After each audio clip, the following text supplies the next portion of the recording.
يقولنا نفدري يويدل ويودقو آيا دورتي هاتبا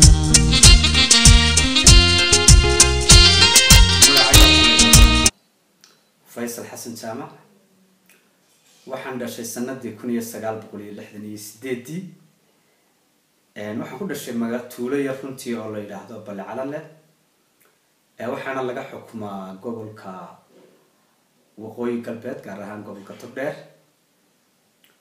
waxaan ahay nin Soomaaliyeed oo Masiixiya mawduuceena maanta waxaan kaga hadlaynaa sidii aan barnaamijkan taxanaha hore uga hadli jirnay oo kale waxa ay tahay Masiixiyadu Masiixiyadu waxa weeye rumaysa oo qofku bini aadanka ah rumaysan yahay Sayid Ciise Masiix oo uu iimaan ku qabo taasoo ah mid uu ku badbaaday haddaba waxa jira waxaan isweydiin karnaa su'aalo aan oran karno Masiixiyadu waa qaab caynkeeya tusaale ahaan qofka Masiixiga ahi waxa uu tukadaa salaada marka dad baa waxay aaminsan yihiin qofka Masiixiga ahi salaada axadda oo kaliya in uu tago macbudka ama kaniisadda ee halka lagu tukanayo runtii maalintaasi waxa weeye maalin guud ahaaneed oo ay fellowship iyo salaad dadka Kristaanka ay ku kulmaan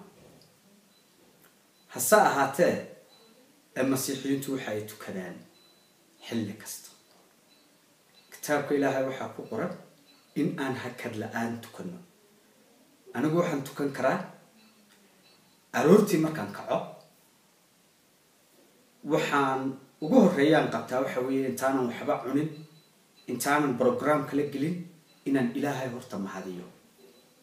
oo aan idhaahdo Ilaahay subaxna wanaagsan aad siisay wad ku mahadsantahay waxyaabaha aanu duceeyo walaaladayda kale aanu duceeyo dunida iyo waxyaabaha maalinta aan ugu talagalay inaan qabto in Rabbigu ila jiro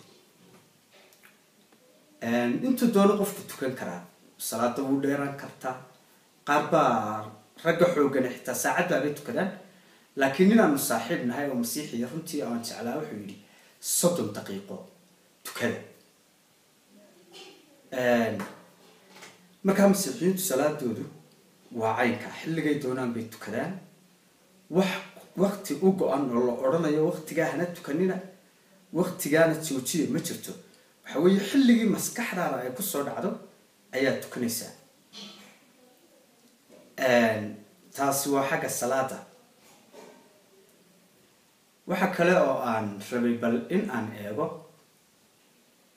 waxyaabo runtii xitaa aniga la kulmay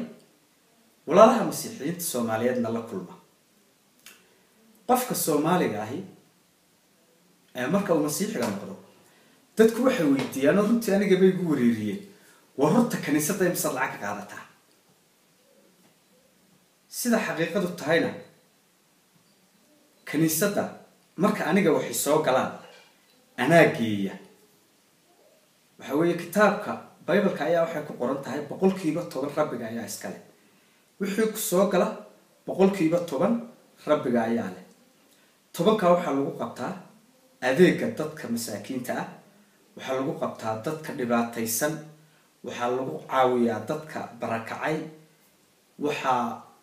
aad runtii loogu naxariistaa dadka dhibaataysan ciday doonaan ha ahaadaan xitaa islaam ha ahaadaan kristan ha ahaadaan buudhis ha ahaadaan qofkii dhibaataysan waa la caawinaya waayo jacaylka Sayid Ciise Masiix dadka tusay ayaa waxba ka weyn oo tan nafaraysa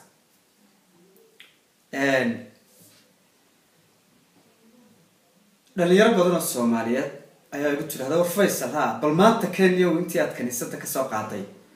runtii waan la yaabaa waxaan ku dhahaa niyo waxaan waa rumaysad aan haysta waa diintuna qofku waa wax qalbigiisa iyo ruuxiisa iyo naftiisa ku abuuran ma aha meel ganacsi oo wax la kala qaadanayo caynkaas noqonaya caynka ay qaar ba ko igu yiri niyo Faysal ما نجيس نيو دوف باللي جه لي يا ماشى دوف يحمل هلية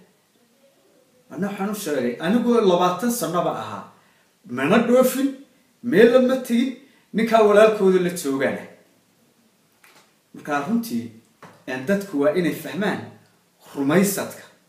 إنه يهي إيمان قفته إسكديبت وإسديبت وكل سوية دين والبا ودون كن كتيرتا قف كستا رميصت بكويستا مثلا وحيقول هذين ورياه نيوم بدش ما عاجا فيصل بالو هذا أو بيتر إيو جون إيو لبحري كاو حنقول دانو ما عاية ما كان يرى لي بحية كاسوها ما عايبنا توكي أنا وان مركي هرب لها روحي يوم ما عايبه وحس كبسة يمال حتى أنت أنا حرانا وبدل كرابريتو حتى أنا كذي كرا لكن دون استدون مكايلا هذا وفيصل أنا تذكر حيقول هذا ما كان تيجي سؤال هذا كلام كلمة حتى تهاي كريستال ما حد مقع فيصل بدل ويدي ما كان تذكر وحن كذا عيار شيء مقع ومقع رميصة كنا ورميصة runtii fikrado fara badan ayaa jira oo dadku isweydiinayaan laakiin markay runta ogaadaan aan ahayn sida ay dadku u haystaan waxa loo baahan yahay bal inaad qofkan ku sheeganaya inuu masiix yahay ee walaalkaaga ee Soomaaliyeed adaan uqtad qabin intaad u tagto la fariisto inaad la sheekaysto inaad tiraahdo maxaad rumaysan tahay waxa maxaad ka aaminsan tahay inaad wada hadashaan waan ku faraxsanahay dadka walaalahayga islaamka ay marka aan sheekaysanayno runtii kuwa fara badan oo aqoon la baatira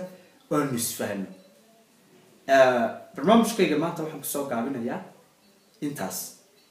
inta aynu dib u kulmi doono walaalayaal dhammaantiinba waxaan idin leeyahay khayr iyo barako ayaan idin rajaynayaa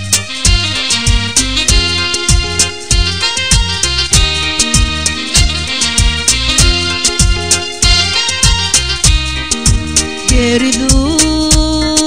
حقويه انتو ما يقولنا نفدري